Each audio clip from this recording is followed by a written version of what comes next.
Eve teasing ఇప్పుడు సమాజాన్ని పీడిస్తున్న ధ్యాడ్యం. అమ్మాయి ఒంటరిగా కనిపిస్తే చాలు అవమానించే పోరగాళ్లు, అమ్మాయిని అసభ్యకర పదజాలంతో ఇబ్బంది పెట్టే ఆవరగాళ్లు ఎక్కువయ్యారు. వాళ్ళ నుండి రక్షించాలంటే మనలో మార్పు రావాలి. ఆ మార్పు ఎక్కడో చోట మొదలవ్వాలి. అందుకే #1 న్యూస్ క్రైమ్ టీం ఓ వినూత్న ప్రయోగానికి శ్రీకారం చుట్టింది. మా ప్రయోగంలో ఓ పెద్దాయన స్పందించిన తీరు అందరికీ ఆదర్శం, అభినందనీయం. ఎక్కడ అమ్మాయి కనిపిస్తే అక్కడ వేధించే పోరగాళ్లు.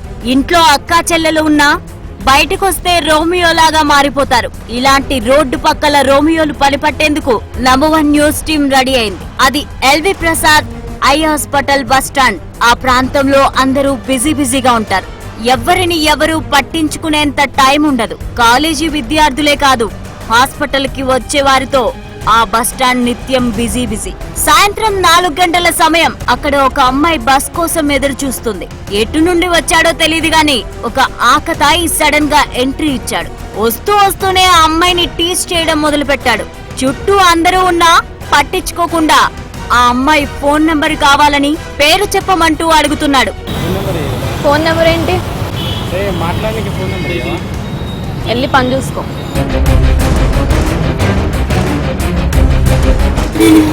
ఒకసారి చెప్తే అర్థం అవ్వట్లేదా? వెనకాల ఎందుకు వస్తున్నావు?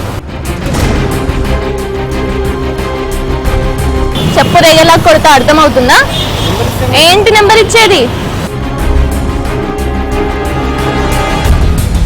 అక్కడ ఈ తతంగాన్నంతా వింతగా చూస్తున్నారే గాని ఎవరూ ఆవారాగాన్ని అడ్డుకోవాలని కూడా అనుకోలేదు. కనీసం ఎందుకిలా చేస్తున్నావని అడిగే ప్రయత్నం కూడా చేయలేదు. ఈ తతంగాన్నంతటిని సీక్రెట్ గా షూట్ చేస్తున్న #1 టీం కు మరో వింత అనుభవం ఎదురైంది. అమ్మాయిని ఒక అబ్బాయి టీజ్ చేస్తుంటే బస్ స్టాప్ లో కూర్చున్న అమ్మాయిలు నవ్వుతూ చూస్తున్నారు. సాటి అమ్మాయిని ఇబ్బంది పెడుతుంటే అమ్మాయిలు నవ్వుతున్నారు. ఇంతకంటే ఘోరం ఇంకేమైనా ఉందా? ఒక అమ్మాయిని ఏడిపిస్తుంటే ఆ అమ్మాయిని సేవ్ చేయాల్సింది పోయి నవ్వుకోవడం, ఫోన్లో ఈ తతంగాన్ని రికార్డ్ చేయడం ఘోరం. కానీ సమాజంలో ఇప్పటికీ మంచితనం బ్రతికే ఉంది అనడానికి చాలా నిదర్శనాలున్నాయి. దీనికి ప్రత్యక్ష సాక్ష్యం మీరే చూడండి.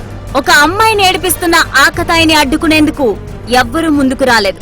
దాదాపు 20 నిమిషాల తరువాత ఇద్దరు పెద్దవాళ్లు స్పందించారు. అడ్డుకునే ప్రయత్నం చేశారు, కొట్టబోయారు.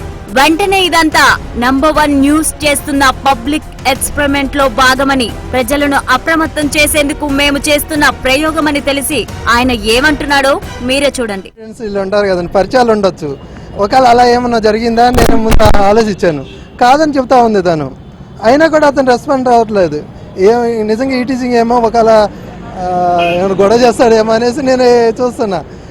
గబక్కన పిలుస్తాం, ఇంకా పోలీసులు తాకలేదు. గబక్కన నేను 2 దెబ్బలు వేసిన అయిపోతుంది. కానీ అసలు లేడీస్ని టీచింగ్ అనేది ఎక్కువ జరుగుతుంది కాబట్టి నేను ఆ మైండ్లో ఆ ఫీలింగ్ బట్టి నిజమేమో అనుకున్నాను. ఈ ఏరియా కూడా కంపల్సరీగా రిచ్ ఏరియా కాబట్టి ఈ టీచింగ్ ఎక్కువ జరుగుతుంది అనే ఫీలింగ్తో నేను ఎమోషనల్ అయ్యాను. ఈ టీచింగ్ అనేది కామన్గా ఏం జరగదండి. ఇది ఆటోమేటిక్గా కొంతమందే ఉంటారు, ఆ పబ్లిక్లో కొంతమందే చెడిపోతుంది. అంతేకాని మనకి అందరి వల్ల కాదు. ఆ కొందరిని మనం చూసేసి ఇలాంటి కేర్ చేసుకుంటే రెస్పాన్స్ బాగుంటుంది. అందరూ అలాంటి వాళ్ళు కాదు. వచ్చిన తర్వాత ఆడవాళ్ళు అనేవాళ్ళు సోదర భావంగా చూసుకోవాలి తప్ప నీ దగ్గర నువ్వు ఫోన్ నెంబర్ ఇవ్వు మాకు, నువ్వు ఆ అమ్మాయి నాకు తెలియదు అంటుంది, ఆ అబ్బాయి నాకు తెలుసు అంటున్నాడు. ఏది కరెక్ట్ అనుకోవాలి? ఇప్పుడు ఆ అబ్బాయి రెస్పాన్స్ తీసుకున్నా కూడా అట్లా ఉంటుందంటే ఆ అమ్మాయి చాలా సీరియస్గా ఫీల్ అవుతుంది. ఆ ఫీలింగ్ ఆ అబ్బాయిలో కనిపించాల. అలాంటప్పుడు రోడ్డు మీద ప్రతివాడు దాన్ని యాక్షన్ తీసుకోవాలా. కానీ తీసుకోకుండా కొంతమందే తీసుకున్నారంటే అది దాని గురించి ఎంత దూరం ఆలోచించాలి. కానీ ఆడవాళ్ళకి మాత్రం న్యాయం జరగాలనేది మా కోరిక. ఈ రోజు మన హీరోలు వీళ్ళిద్దరే. మనకెందుకులే అనుకునే ఈ సమాజంలో మేమున్నామంటూ ధైర్యం చెప్పే ఇలాంటి వాళ్ల వల్లే సమాజంలో ఇంకా మంచితనం బ్రతికే ఉంది అనడానికి నిదర్శనం. అందరూ బాగుండాలి. ఇలాంటి వారుండబట్టే న్యాయం బ్రతికే ఉంది. మా ప్రయోగం హైదరాబాద్ లోని అన్ని చోట్ల నడుస్తూనే ఉంటుంది. జరుగుతున్న పరిణామాలు, ఆయా ప్రాంతాల్లో సెక్యూరిటీ పట్ల అప్రమత్తంగా ఉండాలని చెప్పడమే మా ఉద్దేశం. చూసారుగా, మనం స్పందించకపోతే జనం కూడా స్పందించరు. ఎవరికో జరిగింది కదా మనకెందుకు అనుకుంటే రేపొద్దున అదే ప్లేస్లో మన వాళ్ళు మనం కూడా ఉండొచ్చు. అందుకే మీరు స్పందించాలి. ఈ మా ప్రయోగంతో కొంతమంది మార్పు చూద్దాం. ఇక్కడ జరిగిన సిచ్యువేషన్ మీరు చూశారు.